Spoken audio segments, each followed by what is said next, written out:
America, and I saw that pop up on the news, and I was cracking up so hard. How much shit did you get given on your text messages with when all that came out? Was it 2 weeks ago? Last week? When was it? 2 weeks ago? A couple of weeks ago. Yeah, no, a lot of people thought it was very funny to text me saying, "Sure, bro." So That seemed to good. be the most popular text. But look, it's one of those things that happens in politics from time to time. As someone from Ngāti Porou, from Waipiro Bay, with a population of 26, I was really pumped to know that our tribe had increased by almost 4% with the inclusion of you in there. So I appreciate that. That's awesome. Well, Oh, because I've got lots of, I do have lots of Ngāti Porou cousins and so forth, yeah. because of this rooster who is my great grandfather, who means I am related to just about the entire East Coast. And so somebody got the wrong end of the stick there. Easy.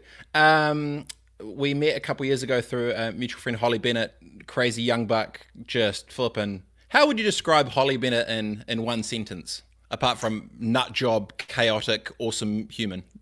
Human tornado. There you go. There you Human go. tornado. Geez, where do we start? How has maybe actually we'll start here. What was the biggest thing you realized about the power of politics in the last 3 months? Oh, look, when you're dealing with a crisis like we have with COVID-19, you see it all around the world. Some countries pull together, and others come under real sort of external pressure.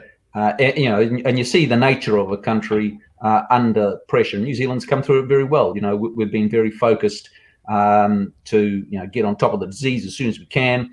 New Zealanders have a strong community spirit.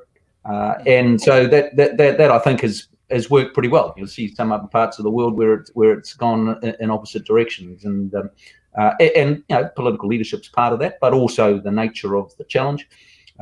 We've had it easy in some respects in New Zealand, being small, isolated, surrounded by a moat of 2,000 kilometres of sea. It does make it a little bit easier, but you've still got to make it work. Yeah. Yeah.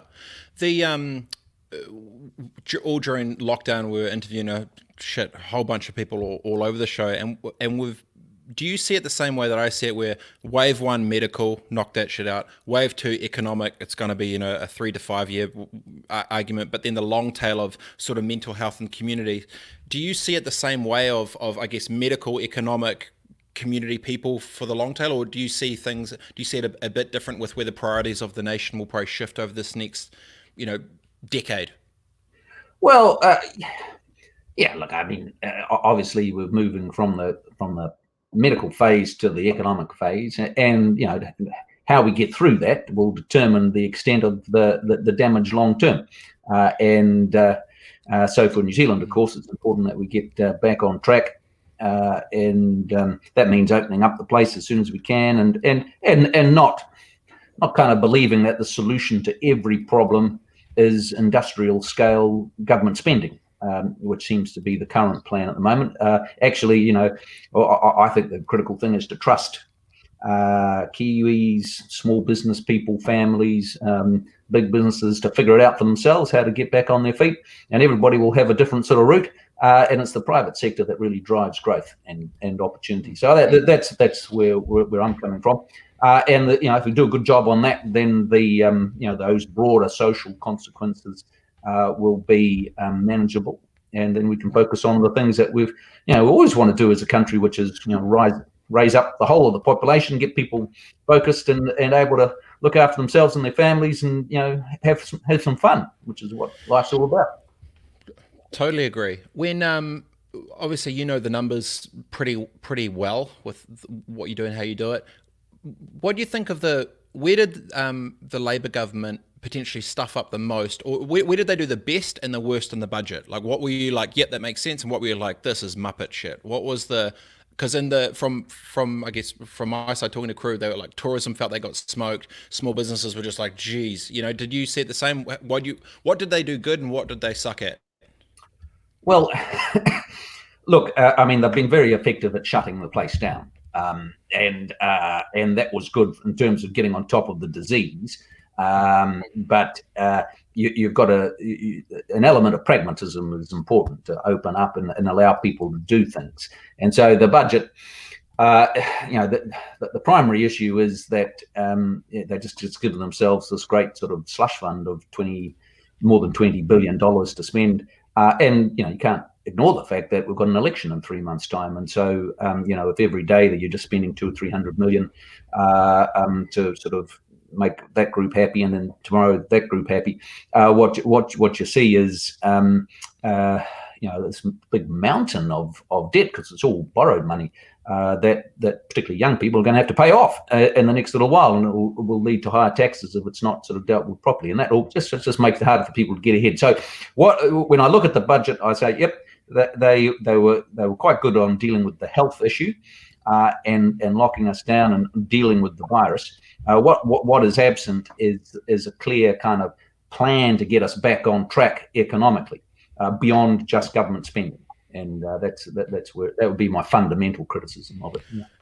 Yeah, I mean, probably a lot of crew that obviously, I've been interviewing a bunch of people feel probably pretty similar about it. Or it was the thing of, there's, $20 billion sitting around there, but no exact plan of how to do it. And one of the questions I've been asking kind of everyone is, COVID essentially put the world at a standstill, and it pushed pause on an entire economy, right? Every single section was literally like to zero, and then I would then ask, how do you see these worlds going back into motion? So, as we film this, today is level 1. People are free. They can go out and give each other hongies left and right to all your Ngāti Porou kazis. How do you see this getting the engine back rolling from 0 to 100 again? Like, what do you think are the most critical things that the nation needs to focus on economically for this next, let's say, between now and Christmas, to try and get New Zealand back faster, better, as good, as safe as possible for the economy?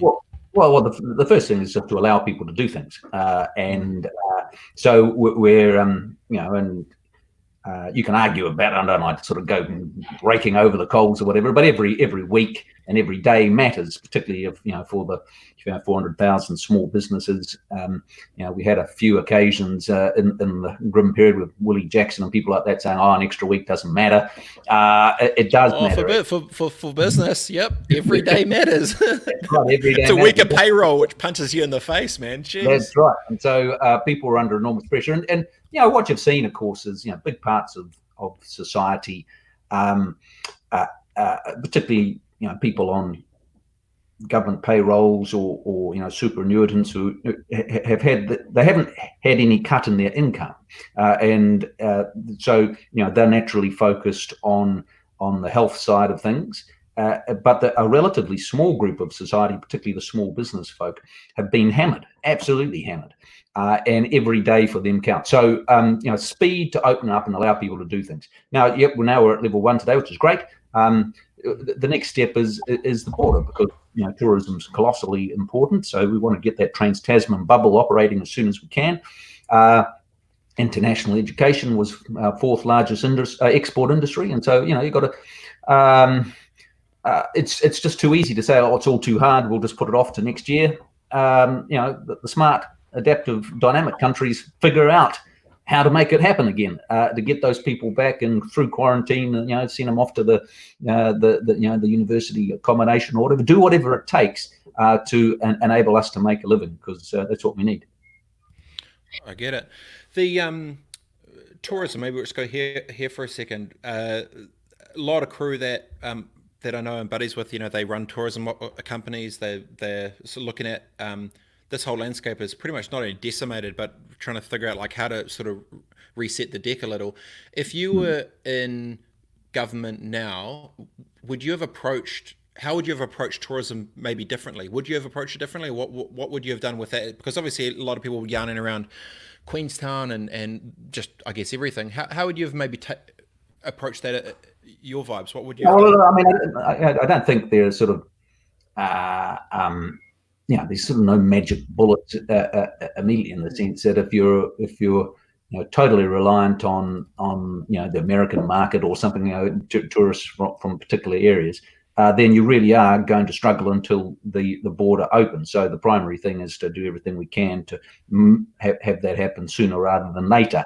And so you start off with the easy bits, which is Australia. How would we have done it differently? We supported the wage subsidy to carry people through. Our argument was that you needed to get some cash into the hands of those small businesses back in the budget time through a GST refund. The problem is there was a lot of talk around rent and overhead costs. And paying a wage subsidy is fine. So, I was talking to somebody yesterday who said it's a bit like a racehorse. Yep, you covered the cost of the jockey, but the horse still has to be fed. And if you and that side of the equation has been missed out, and that's what's made it very difficult for those small businesses, particularly to keep going, because they just had rent and all sorts of other overheads carrying on. But you can't. But if it was to stay like that for 18 months, the state can't continue just to sort of keep businesses going for 18 months with no revenue. And so there'll be some that will have to either sort of mothball themselves or adapt in some way and wait for the upturn. And it will come back. I don't believe, some people seem to think that, the world has changed forever. It hasn't. We'll be back doing our stuff. We'll be bungee jumping. The world will be coming here. It doesn't mean there will be certainly changes in behaviour and people will go about doing things differently. But there's still huge opportunities in this country, and you've got to find a way through. If you were in power, would you have taken the country into lockdown the way you did? Would you have gone earlier, later? Would you have done? Well, we still actually haven't seen the detailed advice that the government got at a lot of the critical moments, so it's a little bit hard to sound the outside. We argued long and hard that at the early stages, the border controls were pretty loose. I remember being on the epidemic committee, which sat on, and in the first week of the lockdown of level 4. We'd had the Prime Minister on the TV saying, yep, people coming from overseas, they go through, they get checked, they go off into the self-isolation, and the police come and check on them in 3 days, and it's very tight. And then we had the Commissioner of Police come along to our committee later in the week and said, we haven't got round to seeing anybody. And so it wasn't tight at all. It was loose as all, it was loose. And so there was a lot of talk about going hard and early. But actually, they certainly went hard, but not when it came to the border. So some of those sort of practical things could have been improved, but it's easy in hindsight. But so that was what we were certainly focused on. And then there's there's an obvious question about whether you had to go as hard as they did. The Australians, of course, kept construction and a much bigger part of the economy going through their lockdown, and the health outcomes have been largely the same. Remember, we didn't set out in this whole exercise to have not have the disease at all. We set out in the exercise to have a manageable, to not be overrun by it. And Australia certainly hasn't been overrun by it, but they've got through it without quite the same level of economic damage. So we're at zero now. Do you think economically we would have been able to navigate it, potentially not eradicate or eliminate, but there would have been a different way to try and keep more of the economy balanced with the health? Well, that's what we've got to sort of work our way through, and that's it's got to ask ourselves as a country what's the plan? If it's we can we can hold out here and hide from the rest of the world for a decade if we want. If we have the borders totally sealed, we're not going to have the disease, but there are huge consequences for that in terms of our standard of living and our ability to sort of engage with the rest of the world. And so you've got to actually figure out a way to re-engage and reopen as safe as possible, and not necessarily seeking absolute perfection, but keeping things under control. And so I personally think just an element of pragmatism is what's required, and because people like you need to come and go. We make our living trading in the world, and you've got to get out in the world, and so we can't sort of just hide away here. I get it. The over lockdown as well. I mean, in the last month, you guys have had a new change in leadership. How's the buzz of all that been going? Yeah, Big well, yeah. changes, big shift. Is it kind of like, I mean, shit, I know flipping almost, I know more about politics from texting Holly than I do from anything else. So it's flipping great because I actually get good scoops. What's the buzz been like with the party now? You got new leadership and shit. How's that all rolling? It's all right. Look, it's been an emotional kind of roller coaster for all of us involved. I was very close to Simon Bridges, and make no secret of the fact I supported him and wanted him to stay on, and it was a very difficult time for him in the sense that you just had this extraordinary situation at the start of the year. We were actually ahead in the polls and in a position to really put pressure on the government and potentially win the election. And then you had sort of 3 months where the Prime Minister just completely dominated the airwaves. We were on the outer, and a budget was spraying billions of dollars everywhere, and then a public poll was probably tougher than the reality, and that led to the change. But look, Todd is a very impressive character, and he's leapt into the fray, and we're just absolutely focused as a caucus to do the best we can over the next 2 or 3 months, because we actually think there's a lot at stake at this election, and like I say, if you just carry on as this government has, just with that basic assumption that the plan is just to borrow a lot of money and spend it, and wait for a vaccine, then we're going to pay for that as a country for a very long time. So we'll be putting out an alternative vision, which is primarily based on yes, government investment, but also trusting the private sector to drive growth, individuals, families, businesses, to figure out how to get back on their feet, and having a mindset which says yes to things. Yes, you can do this. Yes, you can build this stuff. You don't have to be bogged down in regulation and ground into the dirt by rules and petty bureaucrats. We actually have to have a bit more of a mindset of allowing Kiwis to get out and do some stuff. So when you obviously were boys with Bridges, so how does that all? I mean, pardon my stupid question. Literally everyone in the party is like, "Yo, who do you want to win?" And then do you write it on a piece of paper? Do you put your hand up? Are you in a round room? Do you send like a text message? Like, just logistically, how does it work to pick a winner? Logistically, is we go into the caucus. There's 55 of us, and we all vote. It's a secret ballot. You write it on a little paper. There you go. See, it's secret. That's the thing. There you go. Yeah, secret ballot goes off, and the whip and the party president count. And come back and announce the winner. We don't know whether it was we don't get the result in terms of the numbers. We just know somebody won, somebody lost. Classic. So what is it like? Obviously, everyone must be lobbying all their mates and bits and pieces as well. So does hypothetically within the world of politics, people within parties, do they have set different group chats for different pockets of clusters to try and get support? Or how do potential leaders have to navigate that? Because I'm imagining just like, logistically it must be quite tricky, especially these obviously games everyone's trying to do the whole gig. Is it quite gnarly navigating your messages? The sort of thing you don't want to be doing too often, because it's a huge distraction, and the reality of life is that people say yes to more than one person, and so nobody knows what's actually going to happen.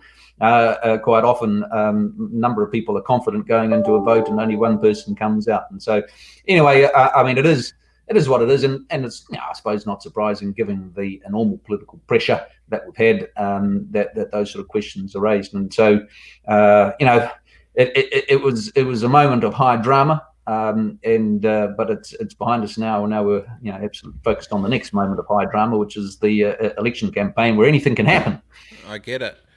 Is it weird having a bro lose? And like, how does it? Do you take him out for a quick beer and because it must be like quite an emotional kind of, like you were the captain kind of, and then you get smoked and you're like, oh, geez, like how do you navigate?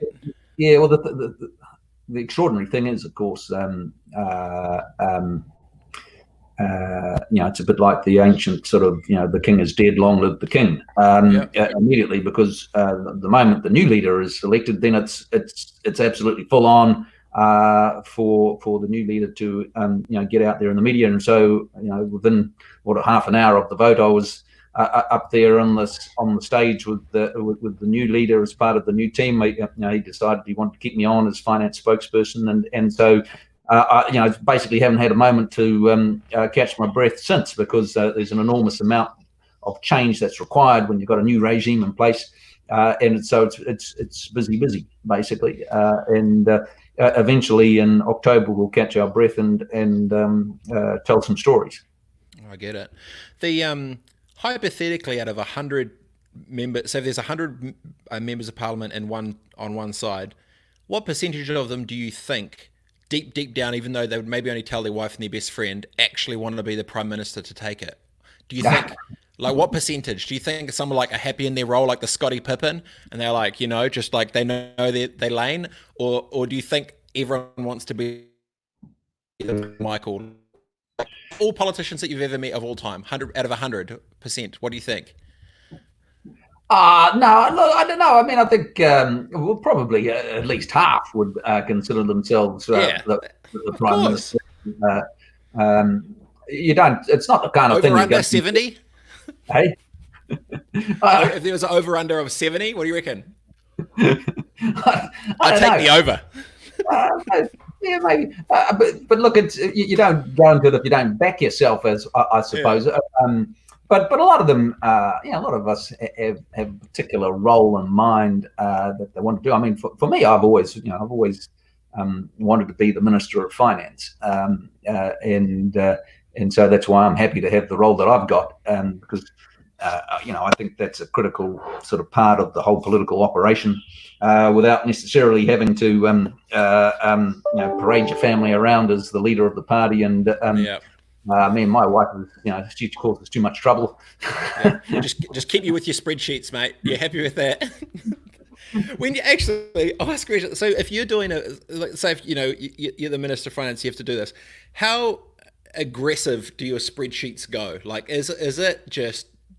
Do you love going into the web of hypothesizing different bits and pieces? Like, how gnarly is your spreadsheet game? Oh, not as gnarly as you would think, really, ultimately, because while it's numbers, I mean, of course, you've got to remember the politics and the economy. It's all about people, really. It's all about families and how you sort of do your best for the population, and so they're not necessarily always hard numerical decisions that you're making. It's judgments about what your priorities are.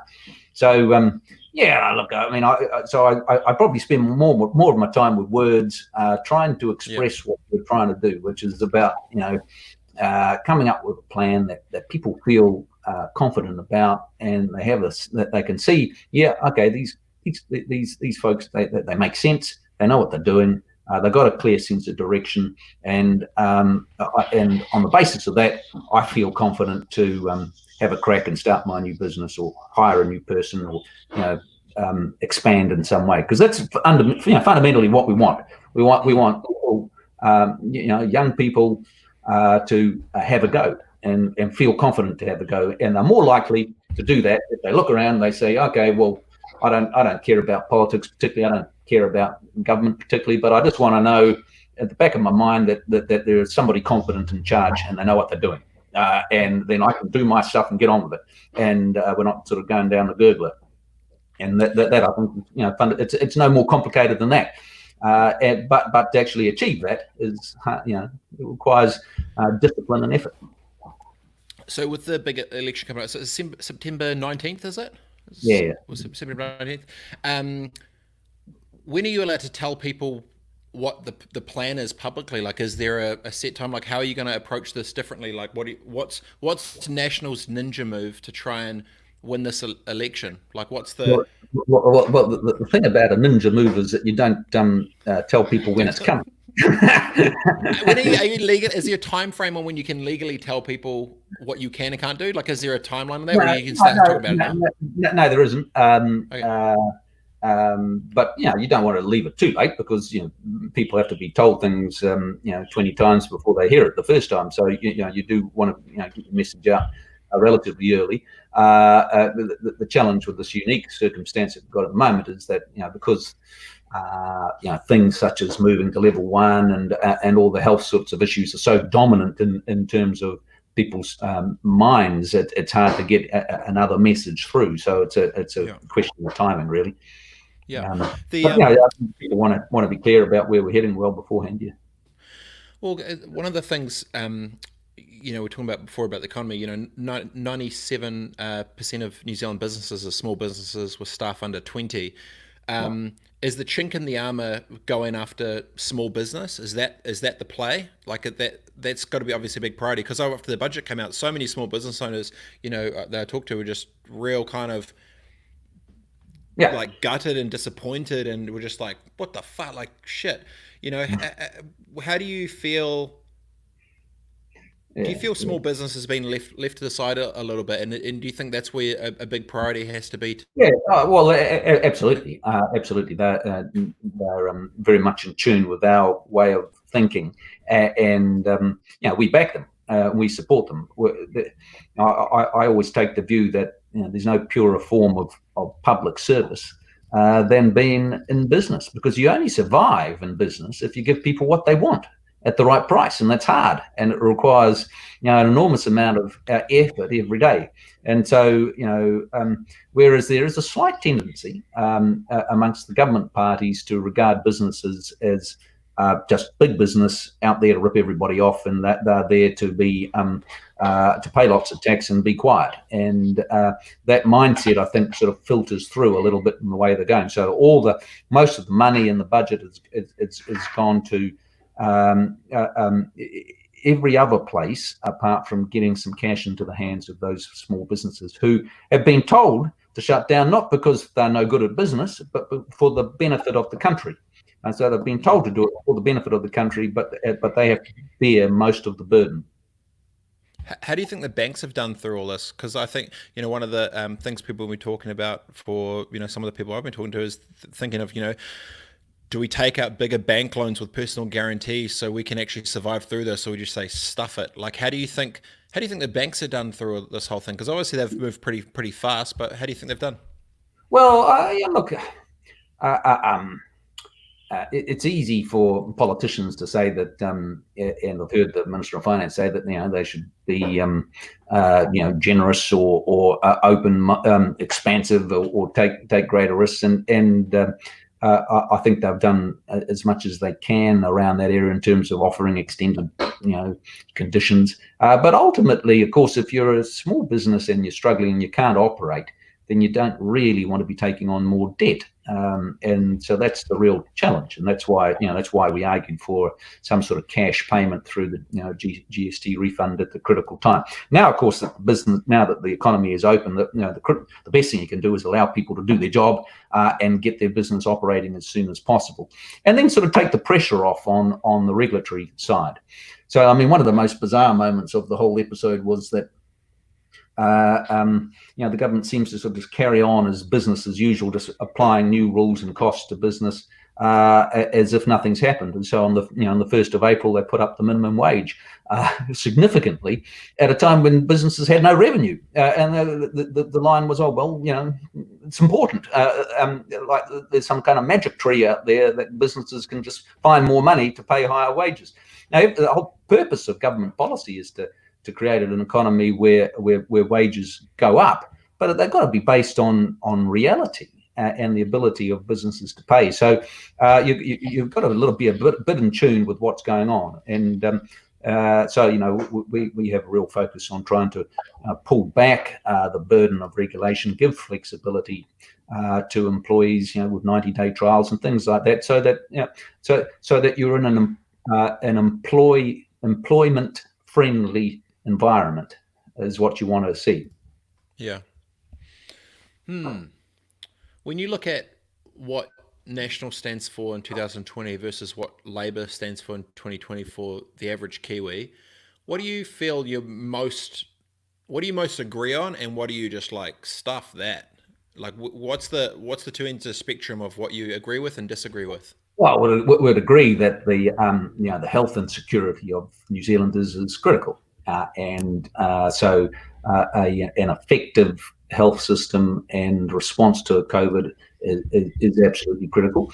And we'd agree that it's important that all New Zealanders are looked after, and that we use the resources of the state as we can to cushion the blow for those who are most hurt through this situation.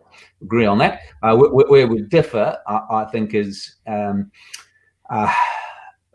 what I would characterise as their belief that the primary solution to it all is going to come out of Wellington and government, and it's government spending on a colossal scale will solve the problem.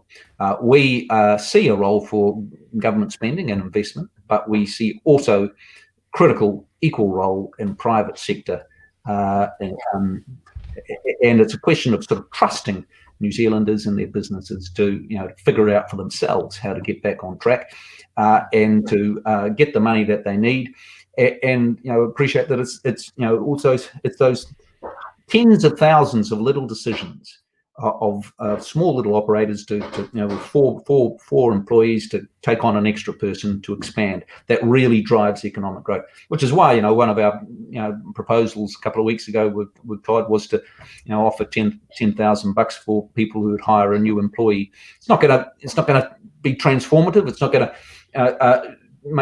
change everybody's mind, but it'll just help nudge a few over to take the plunge. Because if you're hiring an extra person, it's a big risk. And if you can just do something to help people take that plunge and drive private sector growth, then that'll make a big difference. Well, that's when it's in that we had Janine Crossan on, who's director of Powered by Flossie, and so she was, saying we're essentially in a fair-based economy now, and when every dollar matters from a business owner's perspective, you're in full defense mode, pretty much, not offense mode, out of survival. So it's like, what are those key sort of levers you can do to be able to do it? Definitely understand that.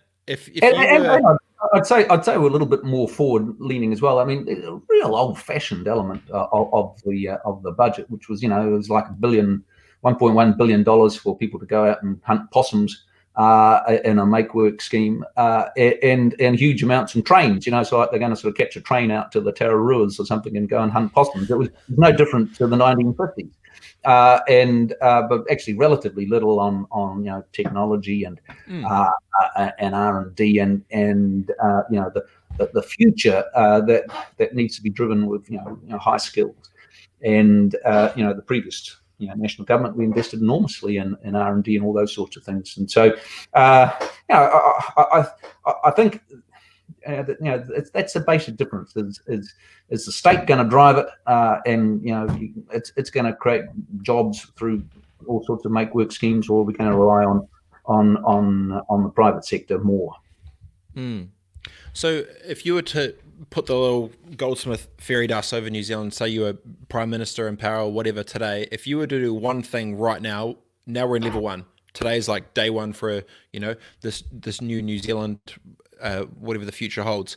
What would you do right now to make New Zealand better, like today? And don't worry about any voting, you could just be like, boom, magic wand, done. What would it be? Well, it would be to back New Zealanders and all their many little places and the small businesses to go out and succeed. And I'd say my critical role would be to make it as easy as possible for them to do that. It wouldn't tax them too much. Would be light in terms of regulation. It would allow them to get money in from offshore if they needed to, and just say, go for it. The answer to most questions that you ask, can I do this? Yes. Go out, make a living, and look after yourself and your family.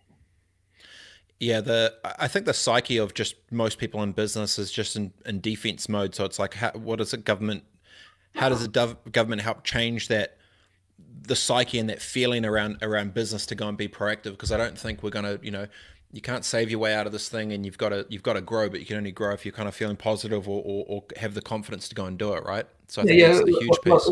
And in the short, on the short term, in the defence, then you don't just keep on adding costs as if nothing's changed. So there's a real what government can do is take some pressure off.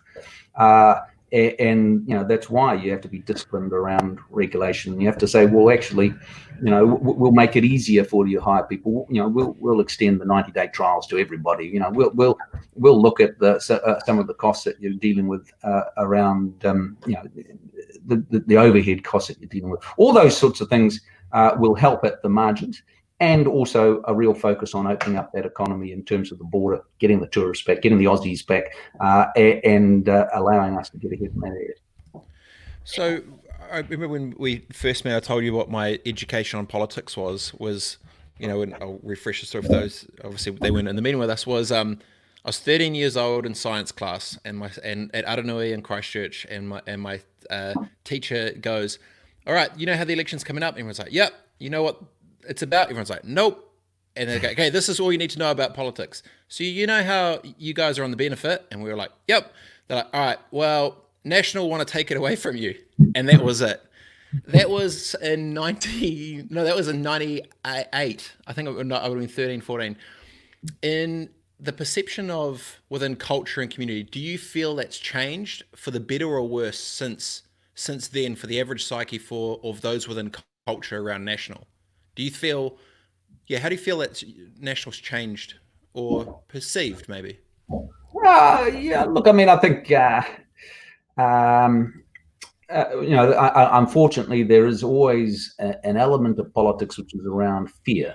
And it's been a long sort of old tactic of Labor parties to send pamphlets out to state houses and say, National will throw you out of your house and they'll cut your benefits, and fear has always been part of it.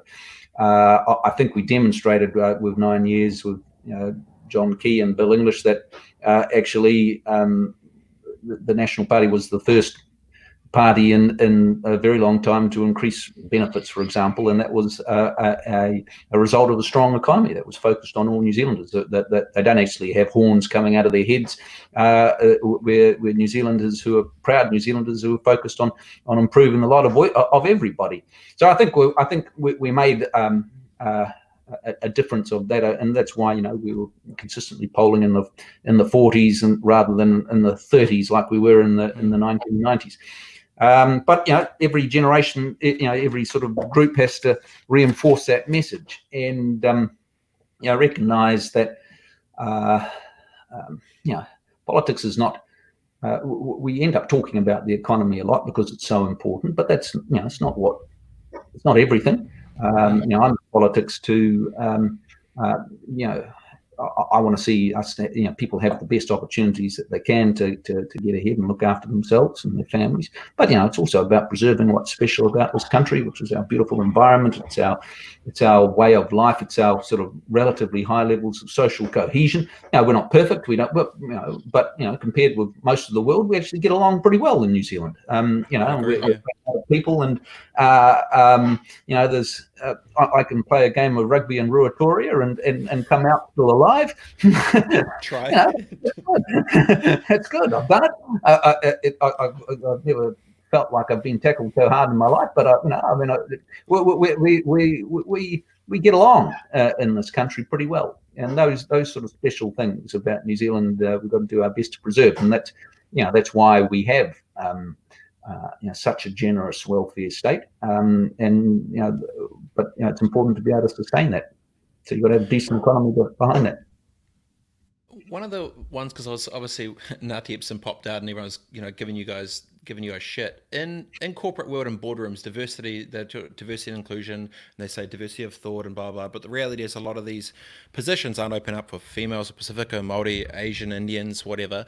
When people give you and your party shit for potentially being too white or not brown enough or whatever, do you think that's fair and it's a fair representation of the New Zealand that you represent? Like, I know it's kind of a loaded thing, but like, do you feel that it's fair? Well, because you get the answer back to people like, oh, it's diversity of thought. It's like, yeah, but you got flipping like on this board thing was like, yeah, we got like 9 old rich white dudes. Like, that's not diversity of thought. Piss off. Like, like, how do you feel when people give you shit about that? Oh well, look, it's all criticism is fair. I mean, we had for the first time in the National Party's history a Maori leader and deputy leader in Simon Bridges and Paula Bennett, and they were hounded out of office by the same media that turned around the next day and said, well, you haven't got enough Maori. So I mean, what gives? They literally hounded him out, so every single sort of week, TV3 were predicting his demise for 2 years. So and then immediately he's gone. The new leader is attacked for not being Maori. Well, so look, you just have to deal with these things as best you can, and we have a broad caucus of 55 of all sorts of backgrounds, and we do our best to represent the views right across the country. And if you get too hung up about who's number one and who's number 9, and you can slice it and dice it in such a way that it doesn't look diverse. I mean, of our top 5, 3 are women, for example. That people would say that was showing a great representation on the gender side. And so it depends what you want to focus on, but it's the results that count, and that's where we come back to. I get it. I know you're a busy man. You got to boost off. What's your biggest priority in the next 30 days at level 1? I guess you also traveling again, like flying around the show and all sorts. Like, what's your sort of what's your although I am. I'm down to Dunedin on Thursday, and which is going to be brutal, pretty cold down there. But I'm bound to say I've enjoyed the Zoom era, and I hope I don't have to go quite back to the same degree. I'm heading. I guess to save your flights for one Zoom call, right? Yeah. Right. I mean, I'm giving a speech in Whanganui at 2:00 today, and instead of spending 6 hours getting there and back to do it, it's going to take me 45 minutes from my front office here, and so you can cover a lot of ground. But so there'll be, I suppose, what there'll be is a bit of a mix of traveling around, getting out, traditionally sort of stomping around, shopping supermarkets and things like that, talking to people, and also I think probably a little bit more online stuff as well. It's going to be fun. Crank up the social, mate. It's scalable. There you go. Costs you nothing. Get the word out. Your social game's been getting better. I must say, I've been seeing bits and pieces. I like to keep tabs on who's dabbling. Trying a few little videos, a few little things. I see you. Love your work, bro. I really appreciate the time. I've got 3 daughters, and one of them seems always sort of puts me on TikTok, which is embarrassing. Just don't do that one. Don't do that one. Just don't. Yeah, stuff that.